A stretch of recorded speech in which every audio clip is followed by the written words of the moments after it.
कोल्हापूर जिल्ह्यातील अत्यंत अटीतटीच्या आणि स्थानिक गटांमध्ये प्रचंड ईर्ष्या असलेली निवडणूक म्हणून पेठ-वडगावकडे लक्ष होतं. पेठ-वडगाव नगरपालिकेच्या निवडणुकीमध्ये यादव गटानं घवघवीत यश मिळवलं. विद्याताई गुलाबराव पोळ नगराध्यक्षपदी निवडून आल्या, तर 20 पैकी 15 जागांवर यादव गटाला यश मिळालं. उर्वरित 5 पैकी 2 जागांवर ताराराणी विकास आघाडीचे उमेदवार निवडून आले, तर 3 जागांवर जनसुराज्य शक्ती पक्षाला यश मिळालं. निकालाचा कल स्पष्ट होत गेला आणि यादव आघाडीच्या समर्थकांनी एकच जल्लोष केला. पेठ-वडगाव नगरपालिकेमध्ये यादव आघाडीनं निर्विवाद वर्चस्व मिळवलंय. नगराध्यक्ष पदासह 20 पैकी 15 जागांवर यादव आघाडीचे उमेदवार निवडून आले.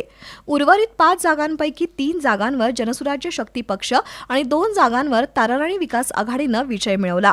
आज सकाळी 10 वाजता पेठ-वडगावमधील मराठा समाज सभागृहात मतमोजणी प्रक्रिया सुरू झाली.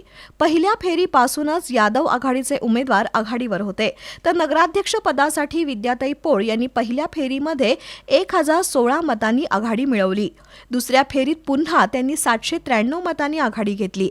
तिसऱ्या फेरीत त्यांनी एकूण 10,827 मतं घेत प्रतिस्पर्धी उमेदवार प्रवीता सालपे यांच्यावर 2,165 मतांनी विजय मिळवला. दुसऱ्या फेरीच्या मतमोजणीनंतर विजयी उमेदवारांनी जल्लोष करायला सुरुवात केली. पेठ-वडगावच्या निकालानंतर विद्याताई पोळ आणि यादव पॅनेल काँग्रेस पुरस्कृत असल्याच्या बातम्या येऊ लागल्या. मात्र यादव पॅनेल स्वतंत्र असल्याचं सांगण्यात आलंय.